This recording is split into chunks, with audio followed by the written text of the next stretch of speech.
Madhu ji, Satyarth Prakash channel में आपका स्वागत है। नमस्ते जी। नमस्ते जी। अच्छा, आर्य जी, जो मिलने का वो रह गया था बीच में, कल का विषय हमारा, अच्छा। तो ईश्वर के दर्शन तो हो गए थे, मिलना नहीं हुआ था।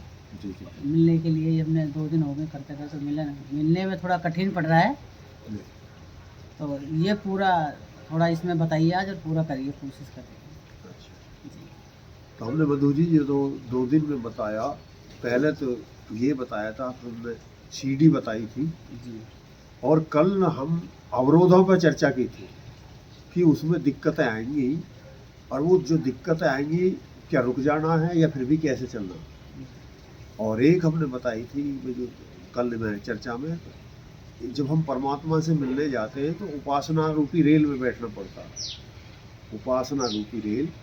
और ये भी बताया था कि उपासना है क्या, उपमाने निकट, आसन लगाना। परमात्मा के पास में जब तो मिलेंगे जब पास में आसन लगाएंगे।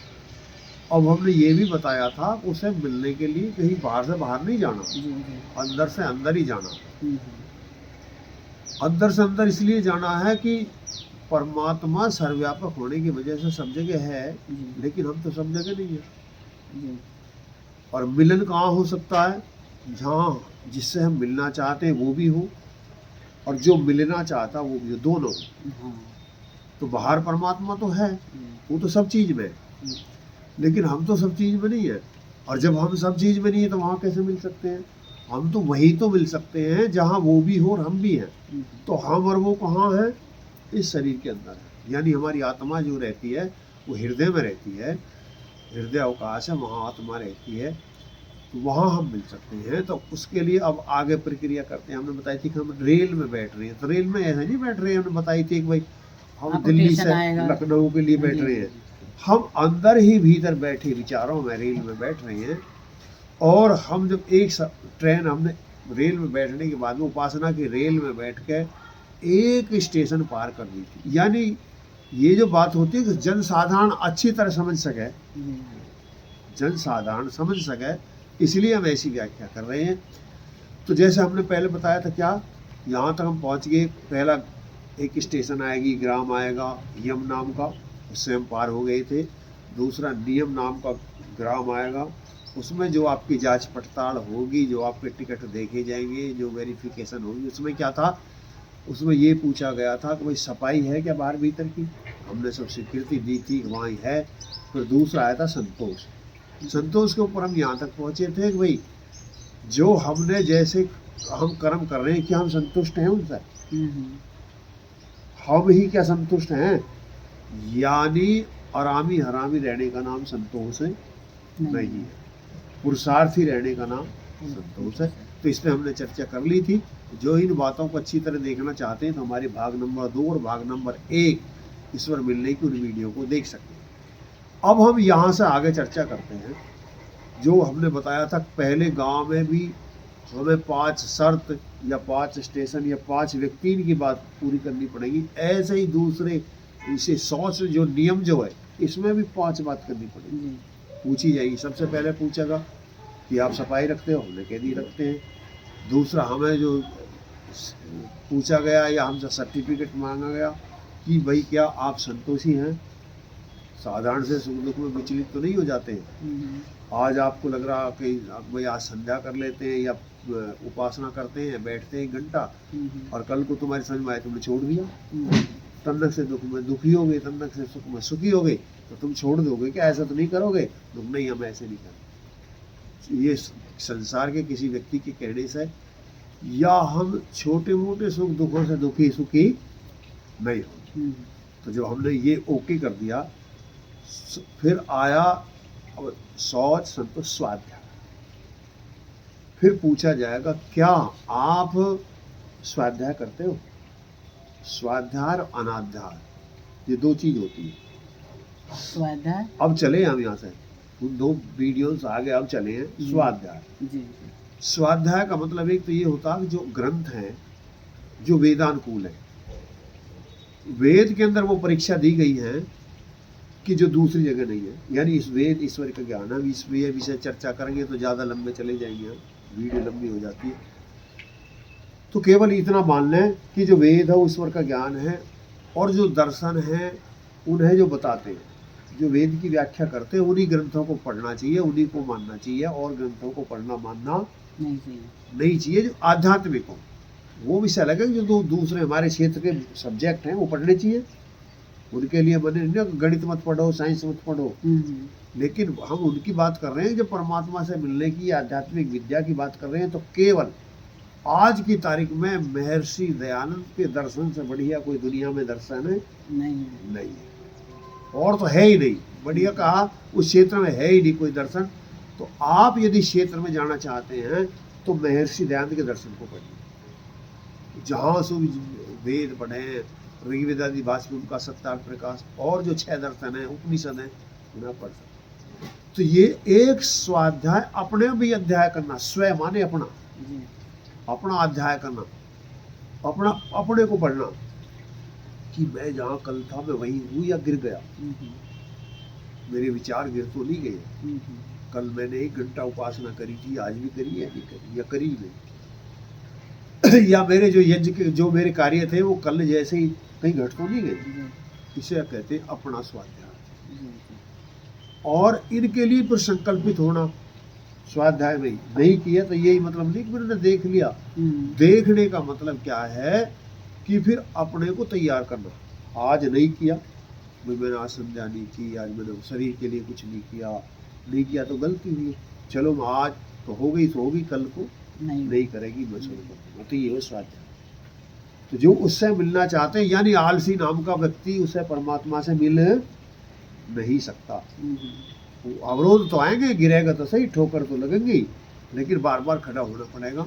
तो फिर जब यहाँ से आगे स्वाध्याय से आगे भी हम निकलता है शौच, फिर तप पे आता। तप चीज क्या है कि जो हम अच्छा कर्म करते हैं, अच्छे कर्म करते हैं, मान लिया आप संध्या करते हैं, उसके करने में जो परेशानी हो रही है, आप उपासना करते हो, उसके करने में जो परेशानी हो रही है, आप हवन करते हो, उसके करने में जो परेशानी होती है, आप दूसरे का भला करना चाहते हैं, उसके करने में जो परेशानी होती है, जो दिक्कत होती है, उसे तप कहते हैं। यानी तप से अपने को इतना तपा लेना अब ये हमें बुरी ना लगे जो हम कार्य कर रहे हैं, आलस प्रमाद ना हो। मान लिया हम बैठ के आसन में लगा के, और जैसे मैं बैठा उपासना करने के लिए और संकल्प कर लिया मैं 1 घंटा तक नहीं उठूंगा, और मान लिया हाथ में पैर में कहीं दर्द हो रहा है तो लेकिन मैं उठूंगा नहीं, जो मैंने तय कर लिया कि मैं 1 घंटा में नहीं उठूंगा या 2 घंटा में नहीं उठूंगा, तो जब फिर उसके बीच में जो कोई भी दिक्कत आएगी, कहीं भी दर्द होगा शरीर में, तो वो दर्द मुझे उठा नहीं सकता। आर्य जी, इसमें एक बात है कि हम 1 घंटे के लिए नियम लगा के बैठ गए, वो बात अलग है, घंटे और 2 घंटे हो जाए बात अलग है। और अभी जो आपने कहा है कि कहीं पैर में दर्द हो, कहीं हाथ में दर्द हो, कमर में दर्द हो, लेकिन मैं बीच में उठूंगा नहीं। लेकिन जो पहले से मन लगा हुआ था वहाँ पूरे लगन से, और जब कहीं बॉडी में कहीं दर्द हो रहा हो तो फिर तो वो चीज़ नहीं हो सकती, फर्क पड़ जाएगा उससे। हाँ, विचार कटेंगे। ये आपने प्रश्न अच्छा किया। ये प्रारंभिक अवस्था होती है जब ये परेशानी करते हैं और विचार कटते हैं। जब हमारा बैठने का निश्चित समय नहीं होता, जब भी विचार कटते हैं। मान लिया आपने 1 घंटा का समय नहीं रखा, तो ये आधे घंटा में ही कहने लगेगा बस अब हो तो गया, अब उठ जाओ, क्या करें। जब ये शुरू करते हैं, जब विचार करते हैं, हाँ, तो जब हम करेंगे शुरू, और मान लिया आपने समय निश्चित नहीं किया कोई भी, तो ये थोड़ी देर में क्या थक जाएगा, फिर ये थोड़ी देर में शरीर थक जाएगा और कहेगा कोई जरूरत नहीं, अब तो हो तो गया, बस हो गया, उठ जा, क्यों बैठा है। लेकिन इसे ये पता होगा कि तू 1 घंटा तक उठ नहीं सकता, तो ये दर्द वर्द फीलिंग नहीं होगी सर। अच्छा। जब ही इसे फीलिंग हो रही है कि इसके पास में विकल्प है भागने का, ये ध्यान रहे, जब तक इसके पास में भागने का विकल्प है, जब तक ये कहेगा भाई घुटने में दर्द होगा तो अब हट जा, और जब इसे पता लग जाएगी कि उठ ही नहीं सकता तू, तो ये घुटने के दर्द के होते हुए भी, जैसे खैर नहीं, इसमें एक और है कि जब हम एक विचार करके बैठ जाते हैं जैसे कि आप भी बैठते हैं और भी भाई कितने बैठते हैं और संध्या हम भी करते हैं, तो वो विचार हमारा जो हम विचार कर रहे हैं संध्या में, सोच रहे हैं, विचार रहे हैं ईश्वर के बारे में, धन के बारे में, परिवार के बारे में, गृहस्थी के बारे में, मतलब जिसके बारे में, तो वो जो दर्द होता है, दर्द तो चल रहा है, लेकिन हमारा जो बुद्धि जो काम कर रही है, विचार जहाँ चल रहे हैं, वो दर्द की तरफ को नहीं जा रहे, इसलिए हमें महसूस नहीं होता है। लेकिन वो कब होता है? जब हम बहुत लंबे समय तक करते चलते रहते हैं इसे।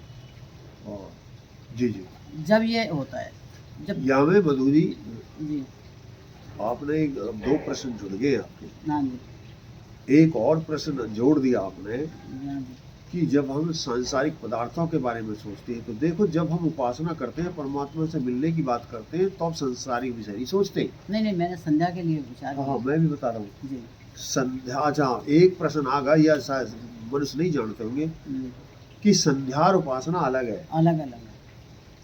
आपने जो वो बताया वो संध्या के विषय में। हाँ जी, संध्या के। संध्या में हम अनेक विषय उठाते हैं, लेकिन उपासना में अनेक विषय नहीं उठाते। जी जी। उपासना में केवल एक विषय होता है। हम्म, संध्या में हम धर्म, अर्थ, काम और मोक्ष 4 विषय उठाते हैं, जी और इसमें केवल हमारा मिलना यानी मोक्ष, मुक्ति, केवल परमात्मा विषय होता है। ना तो हम धन पे विचार करेंगे, ना पत्नी पे, ना पुत्र पे, नहीं। इसमें किसी पे विचार नहीं करेंगे। जी, यहाँ पे एक ही विषय होगा बस, ईश्वर का। परमात्मा ही केवल। यहाँ पे हम गरीब हैं, रईस हैं, कोई बुरा है, पड़ोसी है, अड़ोसी है, पति है, पत्नी है, कुछ नहीं सोचेंगे। तो ये जो उपासना की रेल है, इसमें बैठने के बाद में फिर वो विषय नहीं है, उनमें जाएंगे नहीं। हाँ, वो आएंगे तो विचार नहीं, कटेंगे। वो आएंगे तो वो तो फिर ले जाएंगे खींच के वहीं, खींच के ले जाएंगे, विचार वो कटेंगे। वहीं खींच के ले जाएंगे बार बार। और वो जब खींच के ले जाएंगे तो गायत्री से मदद करके फिर वहीं आना। वो तो काटने हैं। कोई भी विचार आए वो वहां पर जाने नहीं देना, वहां तो रोकना है। तो ये उपासना रूप रेल में अन्य विचार नहीं आ सकते। हाँ, संध्या में ये सब विषय होते हैं। आज तक हो सकता है कि हमारे बहुत साथी ये ना जानते हो कि संध्या और उपासना अलग अलग होती है क्या। संध्या और उपासना अलग अलग होती है। संध्या में सांसारिक पदार्थ मांगे जाते हैं और उपासना में केवल मिलना और मुक्ति मांगी जाती है। जी जी। वहाँ सांसारिक पदार्थ नहीं माने, वो विषय अलग है। जब तुम्हारा स्तर संध्या से भी ज़्यादा ऊंचा हो जाएगा, आपका स्तर संध्या से भी ज़्यादा ऊंचा हो जाएगा, तो वो मिलने में और सुगमता हो जाएगी। और सुगमता हो जाएगी। लेकिन साधारण मनुष्य इस पर नहीं चल सकता, जिस रास्ते को हम बता रहे हैं। हम संध्या पर भी चर्चा करेंगे, हम संध्या पर भी बताएंगे कि संध्या कैसे करनी चाहिए। अब हम बता रहे हैं अब मिला कैसे जाता। अब एक विषय और एक और बात मैं मधु जी आपसे कहूँगा कि एक आपने अच्छा विषय उठा दिया, और एक बात और भी कही थी हम कल, देखो अनायास ही आज भी वो चर्चा आ गई। फकारे जी, आपके बारे में जितनी मैं जानती हूँ कोई नहीं जानता है। अब तो अब जो ये सब्जेक्ट आया, जब दर्द होगा तो विचलित होगा और विचार कट जाएंगे। तो अब यहाँ वो प्रकरण आगा, मेरे बारे में आपसे ज़्यादा कोई नहीं जानता। जब आपको पता है मेरे पैर में ऑपरेशन हुआ था, और तो कोई नहीं जानता, लेकिन आप ही अच्छी तरह जानते हो। तो जब मेरे डॉक्टर बेहोशी का सुबह लगाता था तो मैं क्या कहता था, आप ये बताइए, आप उस प्रक्रिया को आप बताइए, आप मेरे बारे में अच्छी जानते हो। क्योंकि आपने प्रकरण उठाया और मैंने वो प्रकरण अपने अनुरूप ले गया था आगे कि भाई दर्द नहीं होगा, आपने की दर्द होगा। तो अब उस प्रकरण को आप ही बताइए। हाँ, डॉक्टर पे आप गुस्सा होते थे, इस तरीके से गुस्सा होते थे कि ये इंजेक्शन अगर काश अपने लगा के देखे तो पता चले। जब मैं आपसे मना करता हूँ कि मेरे इंजेक्शन नहीं लगाओ, मेरे नहीं लगाओ, अगर मैं पैर हिला जाऊँ तो एक की वजह 2 लगा देना। अरे जो तुझे करना है कर ले, पर मेरे को इंजेक्शन मत लगाओ। क्योंकि उस इंजेक्शन से आपको दिक्कत परेशानी होती थी। वो दर्द सहन करना मंजूर था आपको, लेकिन वो इंजेक्शन सहन नहीं था। वो इंजेक्शन बेहोशी का सिर पर असर करता। हाँ, मतलब फिर दर्द तो नहीं हुआ, लेकिन उसका असर कहाँ, मस्तिष्क पर होता है। तो मैं मस्तिष्क पे कोई असर नहीं डालना चाहता। वो ज्ञान था आपको। हाँ, मैं मस्तिष्क पे कोई असर नहीं डालना चाहता। और मैं जब पैर रख देता था जो ऐसे, हाँ जी, तो मैं कह देता था तुझे कुछ भी कर ले, जो हाँ जो करना है कर ले, लेकिन इंजेक्शन मैं उफ नहीं कर सकता। हाँ, पैर हिला नहीं सकता। यदि मैं पैर हिला दूं, कर दूं, तो तू मेरे इंजेक्शन लगा दो। तो ये प्रश्न आपको वहां विदित हो जाना चाहिए था। हाँ जी, है हाँ जी। मैं ये सब क्रिया कैसे करता था, मैं वहां से मन हटा देता था। अभी थोड़ी देर पहले यही बात आई थी, यही तो आ रही यही थी। आई थी। मैं एक घंटा के लिए 2 घंटा के लिए बैठ गया, अब मेरे शरीर में कहीं भी दर्द नहीं होगा, होगा लेकिन मैं वहां मन नहीं हटा। आपने लेकिन- कि मन तो लगेगा नहीं। लेकिन इस दर्द में और उस दर्द में बहुत फर्क है। हाँ। ये दर्द इतना नहीं होगा जितना वो दर्द हो रहा था उस टाइम। और ये तो बहुत थोड़ा है, हाँ जी। वो ये तो बहुत थोड़ा दर्द है। नहीं, मैंने इसमें कहा ना कि जब विचार को कहीं और लगा देते हैं, बिल्कुल विचारों पर लगा देते हैं, दर्द का महसूस नहीं होता फिर। जी जी। ये भी मैंने साथ में बताया था आपको हाँ, कि दर्द को महसूस नहीं होता था कि मेरा दर्द हो रहा है, हाँ। कि उसकी जो बुद्धि दिमाग जो ध्यान है वो लगा रहता है कहीं और, जी जी। तो दर्द की तरफ नहीं दौड़ेगा। वो जब क्या है, शुरुआत करते हैं तब महसूस होता है, क्यों तब उसका दो मन रहते हैं, बैठे अभी दर्द हो रहा है, उठूं बैठे उठें, ये मन रहता है उसका।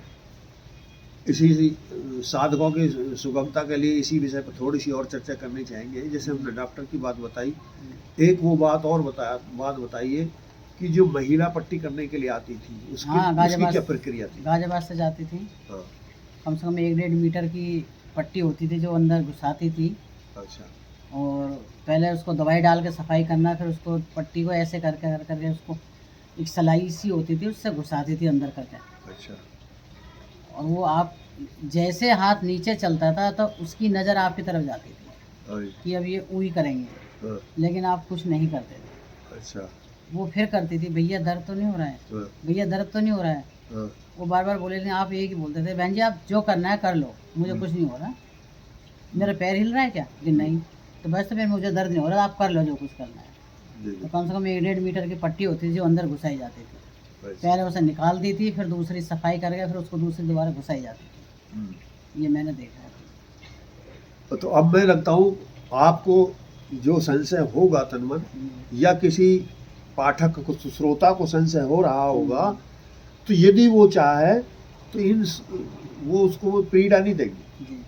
कितना बड़ा दुख भी उसे पीड़ा नहीं देगा।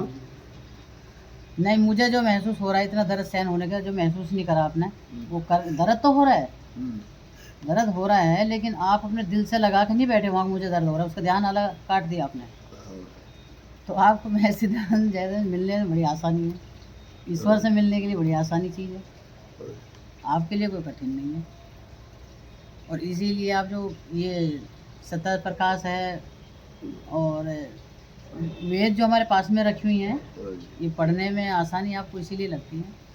आपके पास हम बच्चा बोलता रहे, हम बोलते रहे, आपको ये नहीं पता क्या बोल रहे हैं, कि आपका ध्यान उस तरह से हट जाता है बिल्कुल। अच्छा, एक और इसी से जुड़ी घटना, और इसी पे जिनके दुख परेशान करके उठा देता, हाँ जी, आपको याद हो जो मेरे एक दूसरा एक्सीडेंट हुआ था स्कॉर्पियो का, हाँ गर्दन, और गर्दन टूट गई थी, हाँ जी। तो उसके बारे में कैसी प्रक्रिया थी, है आपको कैसी फीलिंग थी? हाँ फीलिंग थी, ये भी ईश्वर की कृपा थी जी। नहीं, केवल वो ईश्वर की कृपा नहीं, से, ईश्वर जो की मेरी थी, फीलिंग थी, आपकी जो रोग थी, दुख के ऊपर जो फीलिंग थी, जो आपको चोट लगी हुई थी उस टाइम पर, और घर आए थे गाड़ी लेके, जब गाड़ी चलने लायक भी नहीं थी, और वो कैसे कैसे धीरे धीरे धीरे करके लाए थे आप। मैं एक घटना स्मरण दिलाता हूँ, वो तो सब सामान्य बात नहीं, है। जब आप घर पे आए थे, मैं अपनी बताती हूँ ना, मैंने जब आपको देखा था अच्छा, अच्छा, तो मुझे कोई ऐसा नहीं था, ना तो आपने कोई फ़ोन करके बताया था, ना कुछ पता चला था हमें। अच्छा। तो जब घर पे आए थे तो गीले गीले हो रहे थे, जो मैंने देखा गीले हो गए हैं, तो बाथरूम में आप कपड़े वपड़े चेंज करके आए थे, इतनी आपने हिम्मत करी थी, जबकि गर्दन में चोट लगी हुई थी, और मैं बाथरूम में गई तो टूट कीचड़ चुकी थी विचड़, गर्दन, हाँ जी, बढ़िया टूट रहा था। कीचड़ में कपड़े हो रहे थे, तो मुझे एक अंदर से अंदर हंसी सी आ रही थी। मैंने कि बाहर ये सब बर्तन वर्तन धो रहे हैं, यहाँ फिसल के तो नहीं गिर गए हैं। चलो, ये हम ये चर्चा कर गया। हाँ जी, मैं यहाँ कुछ और बताना चाह रहा था, जो हाँ। आपको भी विस्मरण हो रहा है। बताओ। तो हम आए थे, तो मैं जब रहता था तो बलबीर आर्य तिलकता वाले हाँ जी, मिलने गए थे, या तो ऊपर, और आर्य जी ने कहा था कि आर्य जी, आपका जैसा समय काटने के लिए आप वो चला ले करो, टीवी। अच्छा अच्छा। और मैंने उनसे कहा था, और आपसे भी अब याद है या नहीं है, हाँ मुझे याद है, याद आ रहा है। मैंने ये कहता था, मैं तो मधु जी से भी ये कह देता हूँ, मधु जी कृपा आप भी मेरे पास में 1 घंटा या आध घंटा के लिए आए करो। जितने समय आप आते हो उतना मेरा टाइम खराब हो जाता याद है। याद है। मेरे उठने पर रोक थी, अब आप उठ नहीं सकते, बैठ नहीं सकते, सीधे लेटे रहोगे, और मुझे 24 घंटा बिस्तर पर रहना है। और बलबीर आरी तिलकता वाले कह रहे हैं आपका टाइम कट जाएगा, आपको क्या लगा लेना चाहिए, टीवी लगा लेना चाहिए। और मैंने क्या कही थी, अब आप टीवी की बात कर रहे हो, मैं तो अपने पास मधु जी भी बैठती हैं, तो उनसे भी ये कहता हूँ कि मधु जी आप मेरे पास ज़्यादा समय मत बैठे करो, क्योंकि मेरा ध्यान हटता है। तो ये उससे ज़्यादा क्या वेदना हो सकती है? उससे ज़्यादा क्या वेदना हो सकती थी? और जब हम उस क्षेत्र में चले जाते हैं, उस क्षेत्र में चले जाते हैं, देखो सांसारिक मनुष्य में उसमें कितना अंतर होता है। उसकी समस्या को टाइम नहीं कटता, और उसकी समस्या को मुझे टाइम नहीं मिलता है।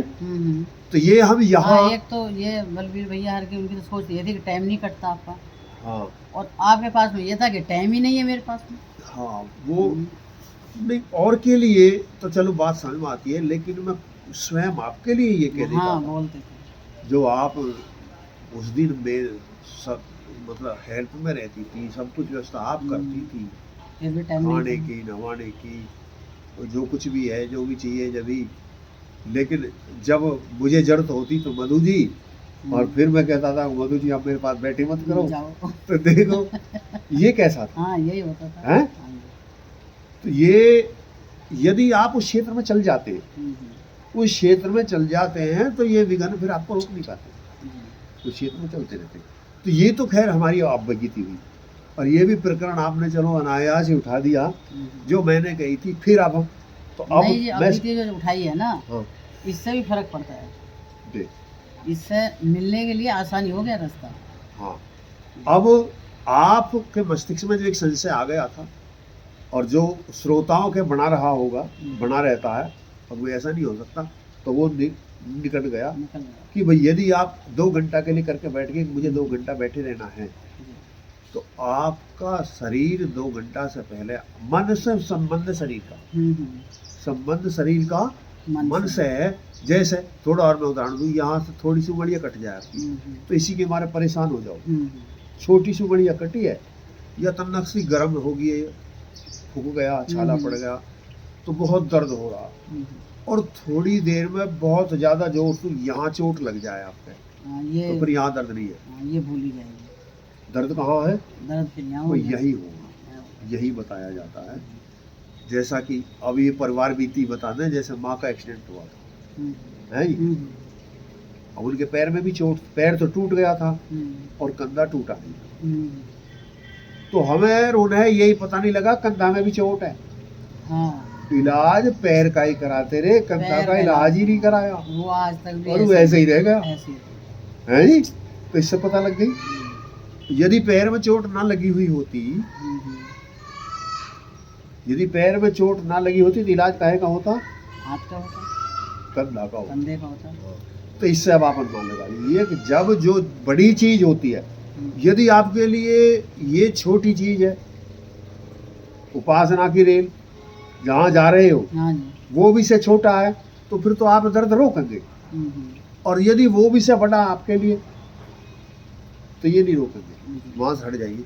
तो ये हमने स्वाध्याय कर, हम जब शौच, संतोष, स्वाध्याय, तप पे आ रहे थे, ये तप की अवस्था है। यानी जब जब आपको दिक्कत हो चलने में, शरीर में, ये तप नहीं। आप देखोगे जेठ के महीने में लोग बाग क्या करते हैं, चारों तरफ उपड़ा लगा लेते हैं, उपड़ा लगा लेंगे, बीच में बैठ जाएंगे, तो शरीर तो तपा रहे। मैंने एक उदाहरण में बताया था कि मैं एक दिन दुजाने में आ रहा था, बताया था ना, तो पाठकों की दृष्टि के लिए, श्रोताओं की सुगमता के लिए मैं फिर बता देता हूँ कि दुजाने में ऐसी एक व्यक्ति बैठा हुआ था दादी सत्ती पे, और उसने चारों तरफ उपड़ा लगा रहा, वो बीच में बैठा हुआ तप रहा था। जैसे ही मैं आया, जब उस दिन मारुति हुआ करती थी, मैंने मारुति खड़ी करी, मैं गया तो वो मेरी तरफ बड़ी जिज्ञासा की दृष्टि से देखने लगा। वो भक्त आगा, तू बहुत सिद्ध है, ये बहुत बड़ा तेरा सम्मान करेगा, हाथ जोड़ेगा या क्या करेगा। मैंने देखा, सबली तरफ देखने के बाद में जब मैं बस थोड़े निकट पहुंच के बोला, मैंने कहा रे धूर्त, दुष्ट, नीच, क्या कर रहा, क्या ढोंग कर रहा। मैं इतनी कह के चुप हो गया, लेकिन उस व्यक्ति ने करीब 100 गाड़ी दी। बुझे 100 गाड़ी दी। जो पूरे दिन तपरा था, हाँ, जो वहाँ गरम नहीं हुआ। हाँ, जो वहाँ तपरा था, जब उसने 100 गाड़ी दे ली, जब मैंने की मैं यही पर देख रहा था, बस ये देखना चाहता, यही देख रहा था। तो बाहर से ही गर्मी झेल सके या भीतर से भी? भीतर से भी गर्मी तेरे बस की। तू भीतर से बहुत कमजोर आदमी है, तू इन उपड़ान में नहीं उबला, इतनी गर्मी की जेठ के सूरज से नहीं उबला, लेकिन तू मेरे एक शब्द से उबल गया। अब उसकी निगाह बदल गई और मैं नमस्ते करके चला आया। तो इससे वो तप नहीं है, वो तप नहीं है कोई हाथ सुखा ले, कोई पैर सुखा ले, जीवन व्यर्थ कर देते हैं। तो यदि कोई प्रयोजन के लिए तप नहीं है, किसी के अच्छे कार्य करने में जो दिक्कत आ रही है, अब जैसे कांवर ले आते हैं, ये कोई तप नहीं है। पैदल चल रहे हैं, दुख उठा रहे हैं, लेकिन ज्ञान पूर्वक नहीं है, मूर्खता पूर्वक है। तो जितनी भी कांवर लेकर आते हैं, ये तप नहीं है। यदि तप बन जाए, ये इतने लाखों युवा फावड़ा लेके इतने दिन नहर खोदनी शुरू कर दें, तो राजस्थान को, रेगिस्तान को हरा भरा कर दें। एक नहर हरिद्वार से खोदनी शुरू कर दें और रेगिस्तान के लिए खोदने लगे, तो 1 साल में एक नहर खोद के तैयार कर सकते हैं। अब वो है तप। जो वाका पुण्य मिलेगा, वाका जो पुण्य मिलेगा, उससे जो फसल तैयार होगी, जो उससे लाभ होगा, उसका तप होगा। और इससे क्या होगा? फ्री के माल मारते चले आ रहे हैं, भांग पी रहे हैं, और दुनिया सेवा को खड़ी है, भंडारे लग रहे हैं, वहाँ से यहाँ तक खाते आ रहे हैं, और फिर भी हम अपने सिद्ध बता रहे हैं। क्या पानी की वहाँ जरूरत नहीं थी? जहाँ वहाँ नहीं है पानी, वहाँ भगवान भी है जहाँ के लिए पानी नहीं। इसमें एक बात और है अरे जी, कि कावड़ लेके, ठीक है चलो, इच्छा थी उनकी, कावड़ इच्छा तो मान लेती हूँ कि इच्छा थी, कावड़ लेके आ गए। अब वो अच्छे आदमी बन गए, भांग भी पी ली उन्होंने, नशा भी कर लिए, डांस नाच भी कूद लिए, डीजे वीजे सब बजाए, सब कुछ कर लिया जी। तो इसमें एक है कि जो कावड़ लेके आगे हैं, वो कावड़ लेने गए थे जब ऐसे थे, और लेके आगे फिर भी ऐसे ही थे। यदि कावड़ ला के वो ऐसे अच्छे बन जाते हैं, वो ऐसे ही रहेंगे। वहाँ तो कोई सब्जेक्ट ही नहीं है, वही तो अच्छे बन जाते हैं, आगे सब्जेक्ट नहीं, अच्छे को तो बनने का सब्जेक्ट ही नहीं है। और जब कुछ है ही नहीं, वो तो जैसे भी नहीं रहेंगे, ऐसे भी नहीं रहेंगे। पहले कावड़ नहीं, पहले भांग नहीं पीते थे। हाँ, एक ऐप और सीख लिया उसमें, भांग नहीं पीते थे, भांग पी लिया, भांग पी लिए, धतूरे पी लिए, नशा कर लिए। जो पहले एक नहीं थी, वो आकर के कर लिया। अब देखिए दूसरी जगह जाइए, अब यदि वो वहां जाते हैं तो उनका लक्ष्य क्या है? बस जल लाकर गिर देना, जल लाकर डाल देना, आगे कुछ नहीं है, बस खत्म हो गया। और ज्यादा वो बहकाएंगे तो पंडित कह देंगे जोट लगा लेना, जैसे दोबारा भी आ जाए जगह जाड़ में। बस ये मान लिया। अब हम यहाँ तप पे चर्चा कर रहे हैं, तो ऐसे ही जो हमारे युवा ये तप कर रहे हैं, वो तप नहीं है। और कोई भी हो, अब ऐसे ही मोमडेंस में भी यही बात है। वो जा रहे हैं जी, हज पे जा रहे हैं, क्या करने को जा रहे हैं? वैसे हाजी हो रहे हैं, दिन भर रोजा रहते, रात हने थे गाय। दिन भर तो तुम रोजा रखते हो, भूखे मरते हो, रात को गाय नहते हो, तो मूर्खता ही तो है। क्या उन्होंने कोई राजी थोड़ी होएगा? उन्होंने इतनी पता नहीं है कि गाय का बनाने वाला और तेरे बनाने वाला एक ही है। उसी ने गाय बनाई है। धूर्त जिसे तू काट के खा रहा, और उसे राजी करने को सबले दिन तू भूखा मरा, रोजा रख रहा था। तो रोजे ये आदि भी बेकार है, जब तक वो देश का ही पता नहीं। अब हम रह क्यों रहे हैं? अरे जिसके लिए रह रहे थे, दूसरे जीवों को दुख दोगे तो दुख मिलेगा, और तुम तो दूसरे जीवों को दुख दे रहे हो, तो तुम्हें सुख कैसा मिल सकता? कुछ भी करो, मरे भूखे, उससे कोई फर्क नहीं पड़ता। तो ये सब बेकारे की बातें हैं। ऐसे जैसे जैन ही है, वो भी नंगे रहते हैं। हाँ, अरे उनका तो और भी बुरा हाल है। और तो वो नंगे रहने से सिद्ध बन जाते, तो ये गधा घोड़े कुत्ते बिल्ली सब बड़े नंगे रहे, ये कितने बड़े सिद्ध हो जाते, फिर तो लत्ता सीने की जरूरत ही नहीं है। लेकिन ये दुनिया में मूर्खता है, तप उसे समझ रहे हैं, मूर्खता तप समझ लिया है। लेकिन ये वेद के अंदर ज्ञान है कि तप है क्या चीज, वो तप नहीं है। तप यही है कि जो हम अच्छे कार्य कर रहे हैं, परोपकार के कार्य कर रहे हैं, उनके करने में जो दिक्कतें आ रही हैं, उन्हें झेल जो रहे हैं, वो क्या है, तप। तो ये जब यदि आप परमात्मा से मिलने जाओगे तो अच्छे कर्म आपको करने पड़ेंगे उस रेल में बैठे हुए, और उनमें आप झेलते रहोगे, रुकोगे नहीं। यानी जैसे ही आपकी 4 बजे की घंटी बजी, आप उठ जाना, और उठ गए तो तप, और नहीं उठे तो तप छोड़ दिया। ये है, आप संध्या पे कर रहे हैं, खाने के वो जो खाना चाहिए वो खा रहे हैं, मन तो कर रहा बहुत बढ़िया चीज खाने के लिए, माना कि कोई भी बाहर की चीज है, जैसे आप देखते हो समोसे हैं या कुछ हैं या और बहुत अच्छी चीज है, और आप मेरे साथ रहते हो, तो क्या मेरा मन नहीं करता होगा खाने के लिए उन्हें? नहीं, आपने जो शुरू से ही नहीं खाया है, मैंने तो देखा नहीं। शुरू से तो नहीं खाया, शुरू से खाया। मैंने आपको एक दिन ये भी बताया था कि मैंने शराब भी पी। हाँ, तो आप कैसे कह सकते हो कि मैंने शुरू से नहीं खाया? लेकिन जो जिस चीज के लिए मन कर रहा उसको ना करना तप है। यानी अब समझ गए, जो करना चाहिए उसे करने के लिए जो हम तपस्या कर रहे हैं, और जो नहीं करना चाहिए उसे छोड़ने के लिए जो तपस्या कर रहे हैं, वो तप है, न कि दूसरा तप है। तो ये जब ये पूछेगा जी ये तुम लोग गुण है, मिलने जा रहे हो परमात्मा से, तो ये गुण है आपके अंदर ये गुण है, या कहीं कांवर जाने तो तप नहीं समझ रहा, फिर तो पिंडी मिलेगी और वहीं पे जाके जल घेर देना, वो भगवान नहीं मिलेगा। या फिर निजात करेंगे, वाह आइए शेर के बच्चे। तो हम तप अब है ईश्वर प्रणिधान। हाँ बेटे, बहुत अच्छे। अब हम आज की वीडियो को यही विराम देते हैं। आप इधर आ जाओ। हमने तप पे चर्चा की है, तप पे चर्चा की है। हाँ जाओ ले आओ। अब हम तप पे चर्चा कर रहे थे, इस बेटा है वेदांश बीच में आ गया, नटखट है बहुत। अब हम इसके बाद अब अगले ले लेते हैं, चला रहा ईश्वर प्रणिधान, ये 2 पूरे कर लेते हैं तो ये पूरा हो जाएगा। तो हमारा शौच, संतोष, स्वाध्याय, तप और ईश्वर प्रणिधान, ये 5वां रह रहा है। तो ये हो गए 5। पहला हमने शौच, संतोष, स्वाध्याय, तप और ईश्वर प्रणिधान। अब ईश्वर प्रणिधान 1 रह रहा। ईश्वर प्रणिधान क्या है वो ये पूछ रहा है।